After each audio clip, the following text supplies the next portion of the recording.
Waves against steel, the hiss of wind through masts.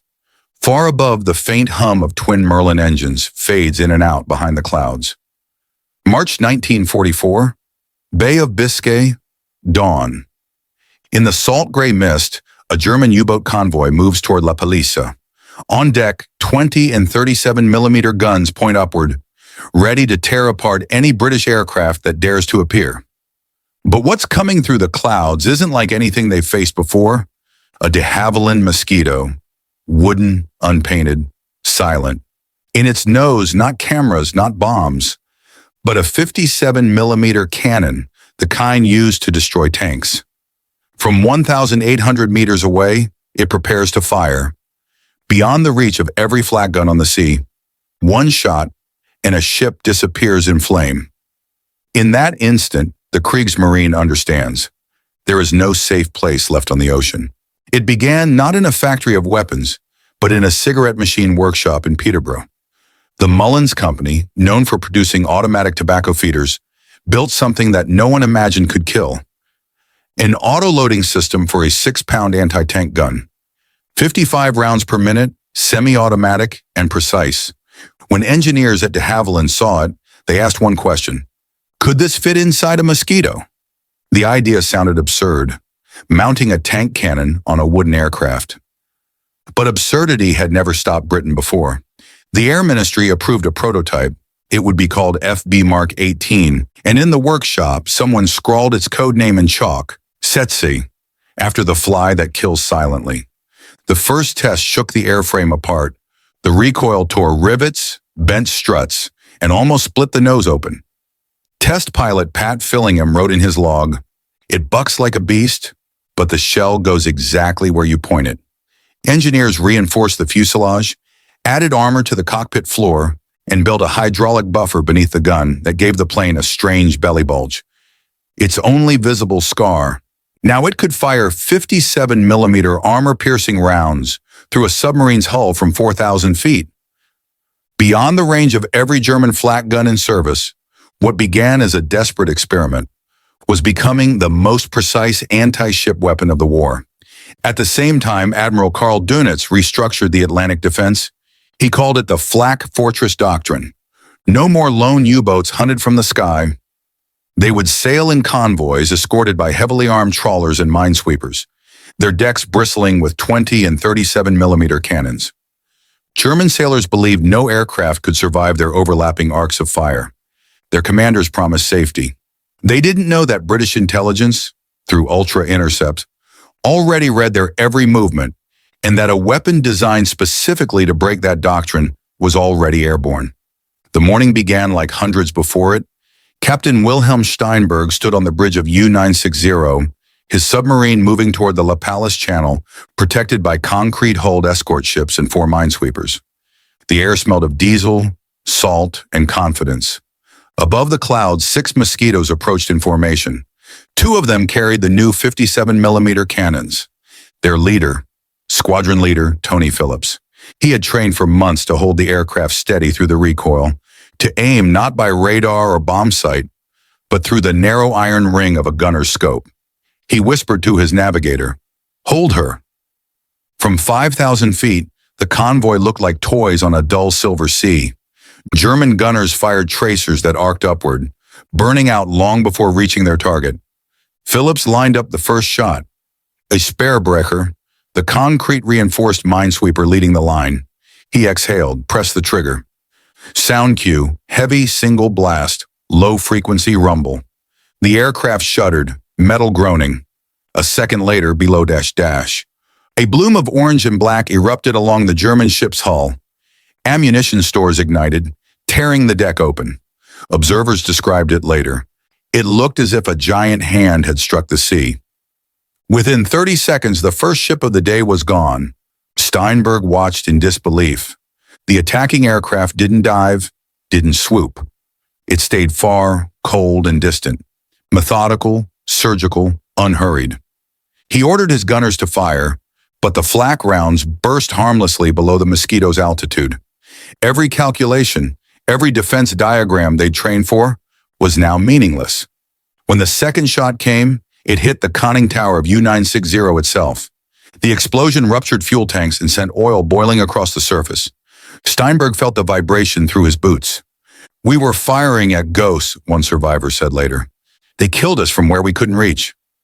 Back in England, the mood at 248 Squadron was grim, not triumphant. Each sortie carried only 25 shells. Every shot counted. Every miss meant risking their lives for nothing. Ground crews worked silently, loading the massive shells into 5-tray magazines, each one shining under the floodlights like a small artillery piece. They joked, calling the weapon the ship sniper. Phillips didn't laugh. He wrote in his log that night, "One shot, one ship, one heartbeat less in the world." The British command quickly realized what they had. The Tsetse could strike without entering flak range, forcing German escorts to waste ammunition against shadows.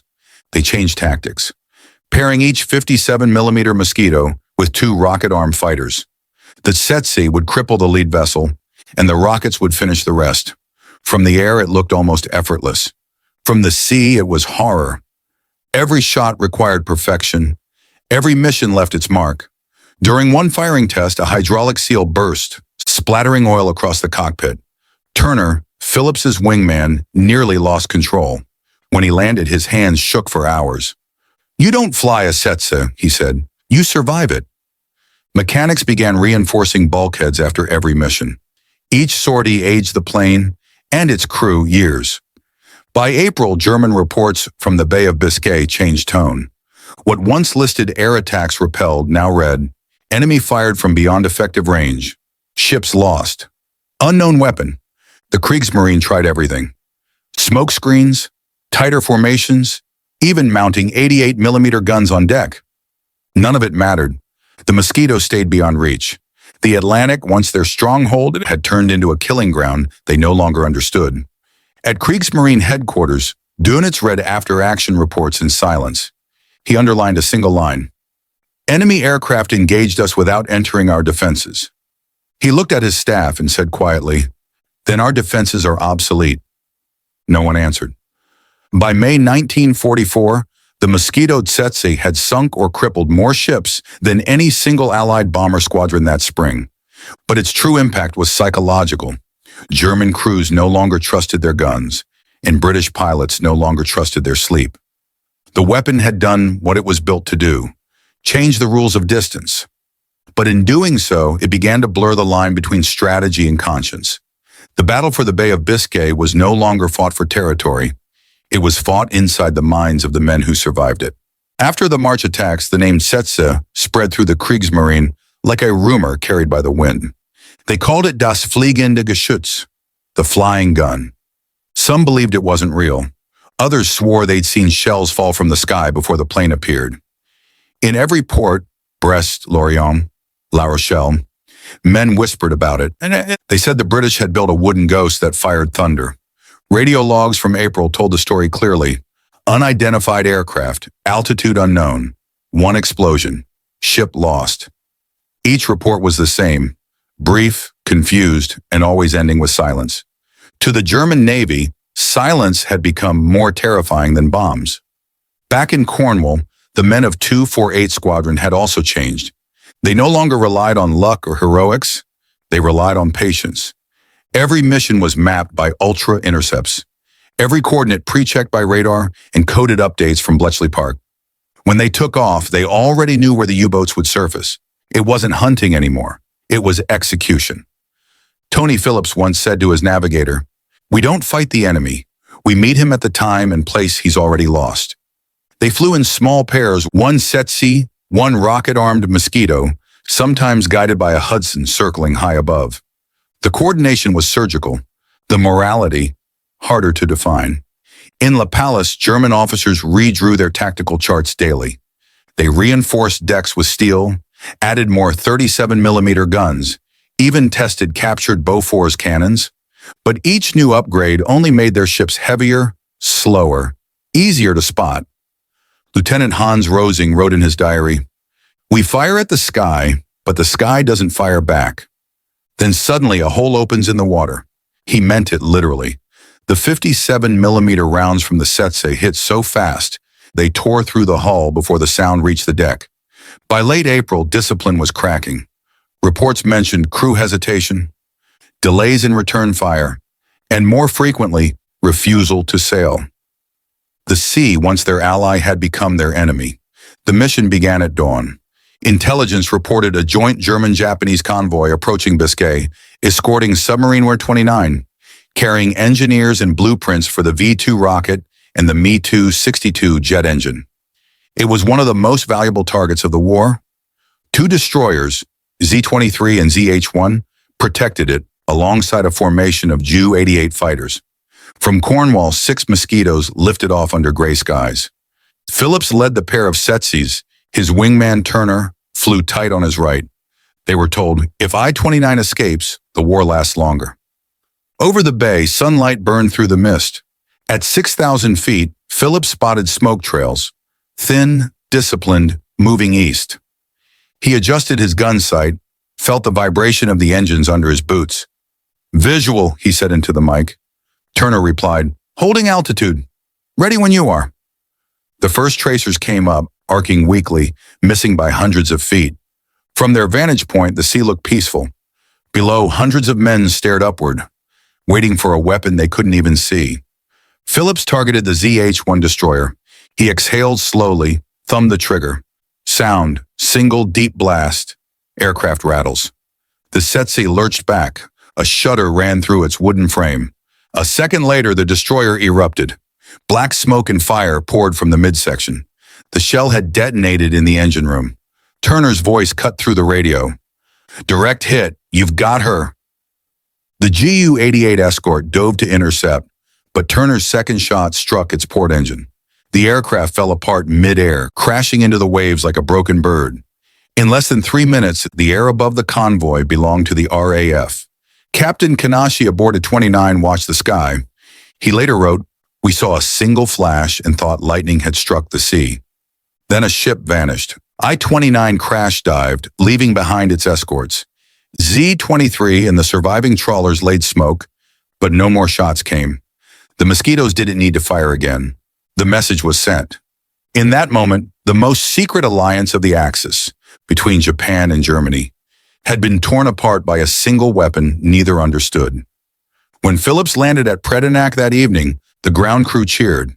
He didn't. He just sat in the cockpit until the engines cooled, his hands still gripping the throttle. Later, in the officers' mess, someone toasted him as the man who stopped A-29. Phillips raised his glass, then quietly set it down. We stopped a ship, he said. But did we stop anything else? No one answered. For the German Navy, the psychological damage was irreversible. They labeled Biscay a Tsetse zone. Any vessel entering daylight waters was considered lost. Convoys now sailed only at night in total blackout, their flak crews firing blindly at the sound of engines. A letter recovered from a sunken escort read, if the sun rises, we die. If night falls, they find us with light. Even when no Mosquito appeared, crews reported hearing phantom engines. Paranoia spread faster than any bullet, but the British pilots were also breaking. Turner began to stutter in his sleep, his hands miming the act of firing. He carried a spent 57mm shell in his jacket pocket. A reminder, or maybe an apology. Phillips wrote fewer words in his journal now. On May 20th, one line, the sea doesn't scream, but I think I hear it. Their missions were getting shorter, their silences longer. The Tsetse had proven itself unstoppable and unbearable. Each round fired was a miracle of engineering and a confession of what war had become. Inside every British report was pride mixed with unease. A coastal command memo read, the Tsetse's success ratio exceeds all expectations. Recommend further production. At the bottom, someone added in pencil, recommend none. By June 1944, the Bay of Biscay was a no man's land. German radio silence grew absolute. No more escorts moved by day. No more convoys surfaced. The sea was empty, but the RAF kept flying because habits born of fear don't end with victory. From above, the ocean looked calm, almost innocent. From within, it was filled with steel coffins. When the Allies landed in Normandy, the Kriegsmarine was already broken. The bay had consumed too many ships, too many men, too much faith. In the final weeks, one German commander wrote, "We are firing at echoes now.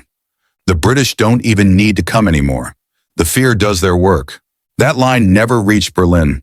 The message was intercepted, decoded, and filed away. Unread.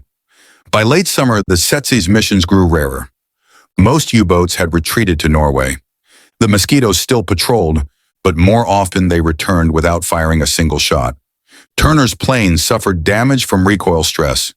He was grounded for medical fatigue. Phillips completed his final sortie in July. In his log, the last entry, no targets. Only shadows.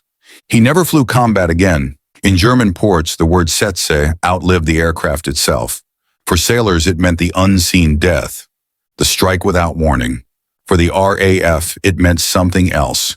The weight of precision, killing not by chance, but by choice. The Tsetse had won the Bay of Biscay, but at a cost no one could measure. The erosion of what it meant to be human at war. By autumn, 248 Squadron's aircraft returned to base one final time. Mechanics removed the 57mm cannons, covered the gun ports with plywood. The war was shifting to France and to Normandy, to cities and men on the ground. The era of the sea hunt was over. But the Tsetse had changed something deeper. The way men thought about distance, about fear, about the invisible frontier between machine and morality. In the archives of the Air Ministry, a single note was attached to the Tsetse file. Weapon successful. Program concluded. Psychological effect immeasurable.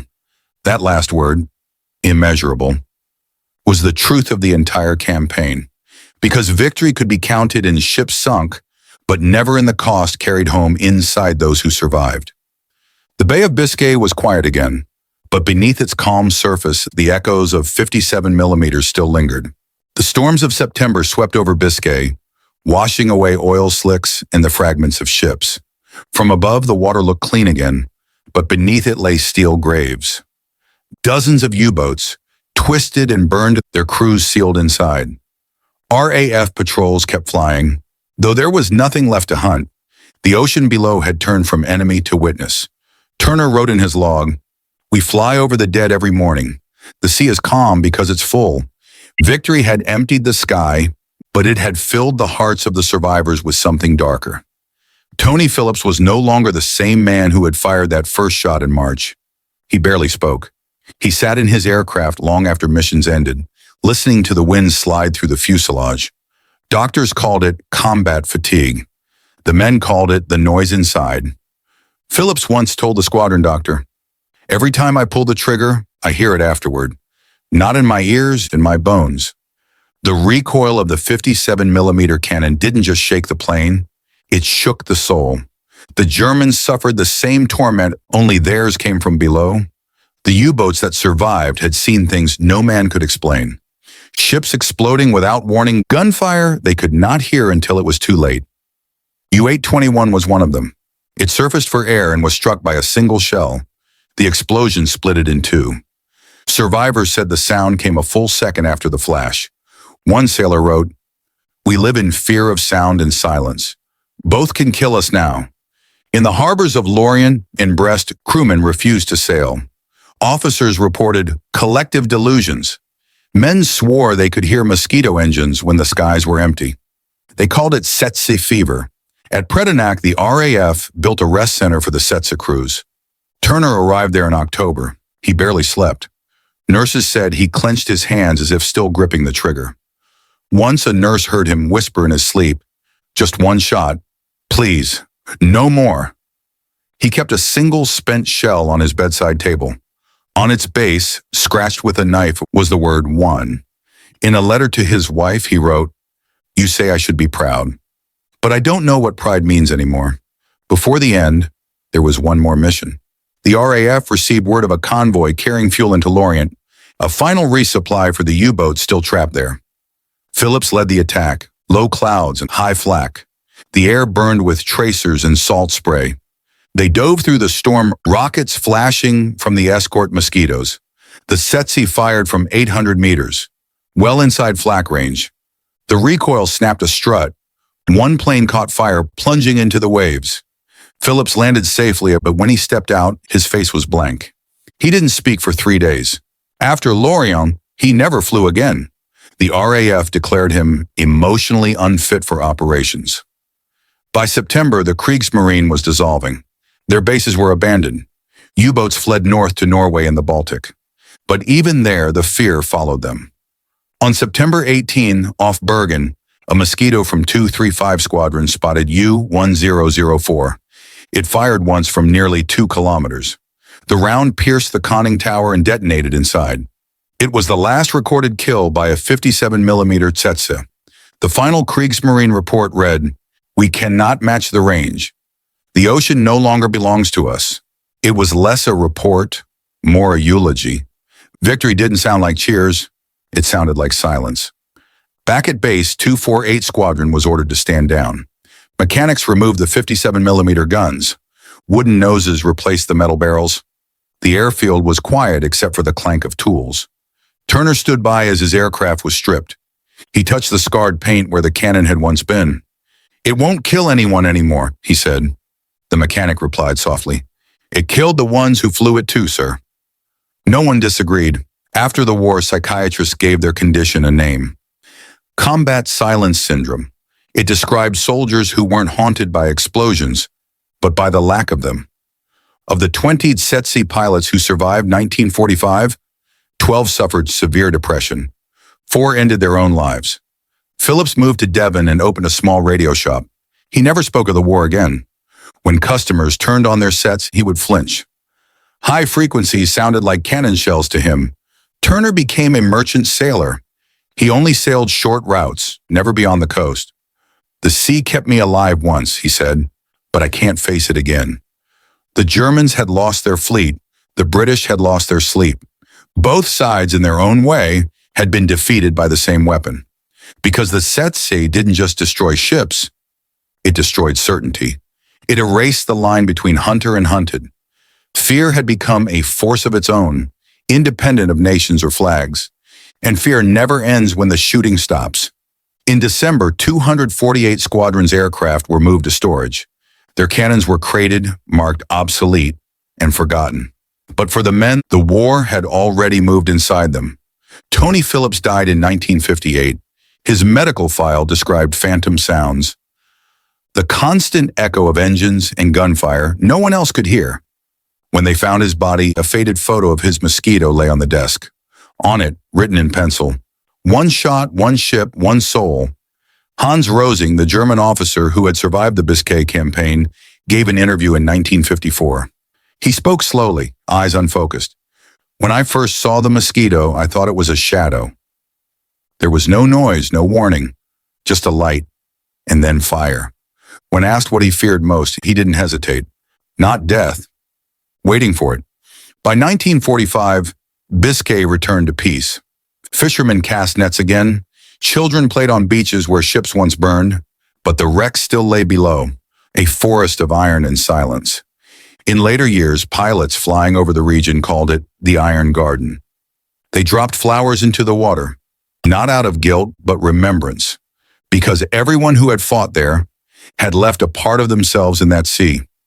Decades later, a 57mm Molins cannon was displayed in the Duxford Air Museum. It stood beneath white lights and its surface dull with age. The label read simply, "De Havilland Mosquito, AFB Mark 18, anti-ship variant." No mention of names, no mention of fear, just steel and silence. A child asked his father, "Dad, how many people did this kill?" The man looked at the plaque, then said quietly, "Enough that we stopped counting." Hell wasn't in the explosions. Hell was in the memory of them. For the Germans, hell was the sky that could kill without being seen. For the British, hell was the silence that followed each shot. No one screamed in those encounters. They were too far apart and perhaps too far from themselves. In 1945, a fisherman off La Rochelle hauled up a piece of metal in his net. It was part of an aircraft nose with 3 letters faintly visible. K1. No one knew how it ended up there. Maybe it was Phillips's Mosquito. Maybe just another wreck. Either way, it belonged to the sea now, because the ocean remembers everything, even the sounds that no one else can hear. On May 8, 1945, Germany surrendered. Across England, church bells rang, and the crews of 248 Squadron listened in silence. There was no cheering at Paranoia airfield, just a tired exhale. Engineer Patrick Mulvaney stepped out of the hangar and stared at the row of mosquitoes lined in the morning mist. Their wings were streaked with oil and salt. The wooden fuselages looked older than the men who flew them. He said quietly to no one in particular, "We won, but we've run out of reasons to celebrate." In June, the Air Ministry sent a final directive: all Mosquito FB Mark 18 Tsetse aircraft to be decommissioned immediately. The 57mm cannons were unbolted from the fuselages, the magazines drained, and the planes towed to storage. A technician wrote in his logbook, "Condition, excellent. No further use." Phillips was present that morning. He watched as the gun was lowered from his aircraft, its steel cold under the floodlights. A young airman beside him whispered, "Sir, can I keep a shell as a souvenir?" Phillips shook his head. "No, son. There's nothing in that worth remembering." The last Tsetse to run its engines was aircraft NT-225. The mechanics tested the Molins one final time. They roared, coughed, then faded into quiet. When the power cut at the hangar felt empty, as if something alive had stopped breathing. On the side of the planes, someone had once chalked the words, "One shot." The rain washed them away. A crewman later said, "When we took the gun out, the whole plane tilted backward, like it had just sighed." On the other side of the war, the Kriegsmarine was gone. The great concrete pens of Lorient and Saint-Nazaire stood hollow, filled with pigeons and echoes. British divers exploring the wrecks in 1946 found clean entry holes, round, perfect, each the width of a fist. They realized those holes weren't from bombs, but from the 57mm shells that had torn through steel like paper. A German officer, Hans Rosing, visited one of the bunkers after the war. He stood in silence before a destroyed U-boat and said, "It wasn't the power that frightened us. It was how simple it was. For the pilots, home didn't feel like peace. Their war had been secret, their victories classified. No parades, no medals, just quiet streets and restless nights." Phillips retired to Devon, opening a small radio shop. When customers tested equipment, the high-pitched frequencies made him flinch. Turner took work as a coastal cargo sailor. He refused deep-sea routes. "The sea once saved me," he told a friend, "but I don't trust it anymore." They never saw each other again. When Turner died in 1956, his will asked that his ashes be scattered over the Bay of Biscay. "That's where my soul fell," he'd written. While the men drifted into obscurity, the machine they flew left a shadow on history. In the United States, engineers at Lockheed and Douglas studied the recovered Tsetse documents. They called it proof of concept, the first successful gunship. From its design came the idea for aircraft like the AC-47 and AC-130, armed with cannons that could level a town. An American Air Force report in 1948 stated, "Tsetse proved the practicality of direct-fire artillery from aircraft." The technology is sound. The morality remains uncertain. That last line was underlined in red. No one commented on it. 5 years later, Korea burned. Jets screamed over mountains, missiles struck from beyond sight. The principles were the same: distance, precision, detachment. Desmond Molins, one of the Molins engineers, was invited to work for the U.S. military. He refused.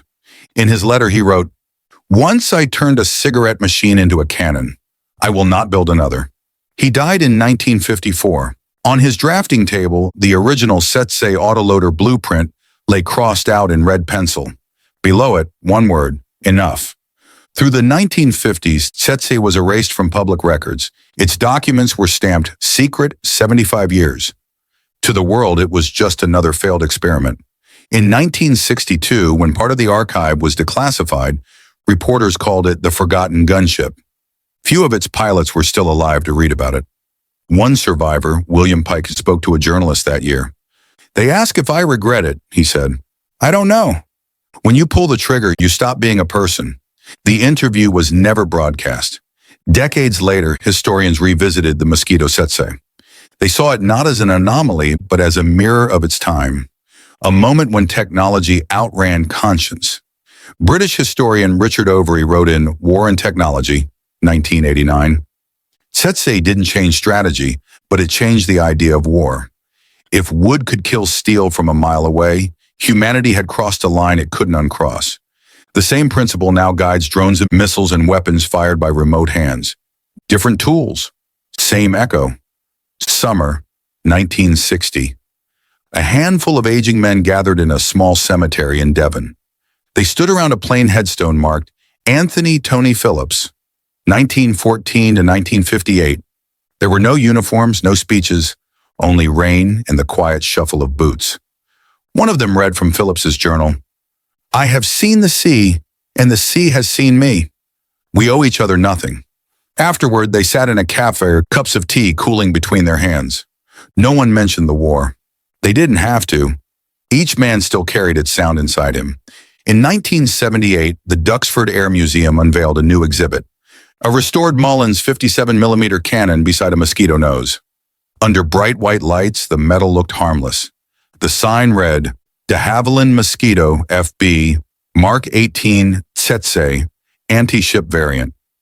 Nothing about fear, nothing about men, just machinery.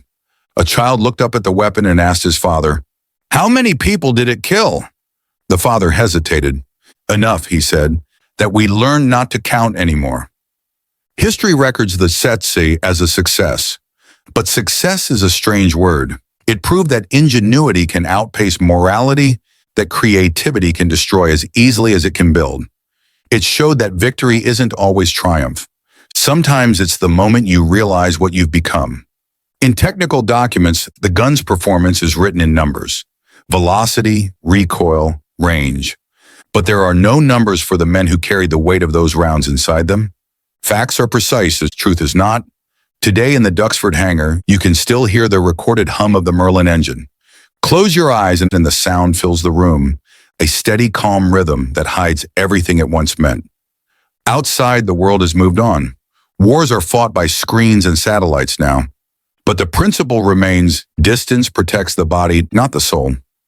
The Mosquito Tsetse did not change the outcome of World War II, but it revealed the truth behind modern warfare, that progress always comes at the cost of humanity.